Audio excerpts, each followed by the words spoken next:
নমস্কার। আগামীকাল জন্মাষ্টমীর দিন যারা ব্রত রাখছেন অতি অবশ্যই ব্রত পালন করুন। তার সাথে সাথে আপনারা এই ক্রিয়াটি যদি আপনারা করতে পারেন তাহলে সেক্ষেত্রে দেখবেন আপনাদের বিভিন্ন রকমের যে বিবাহ সমস্যা, অবশ্যই হ্যাঁ, জন্মাষ্টমীর দিন বিবাহ সমস্যা সংক্রান্ত যে ক্রিয়াটি বলছে সেই ক্রিয়াটা আপনারা করুন।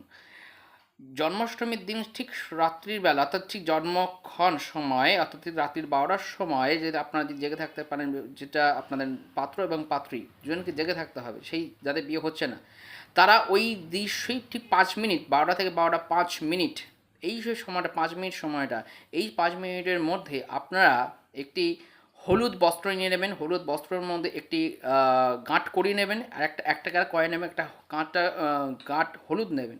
এইগুলোকে মুড়ে নিয়ে একসাথে একটা গিট দেবেন। গিট দেওয়ার পর মনোবাঞ্ছা জানিয়ে কৃষ্ণের সামনে রেখে দেবেন।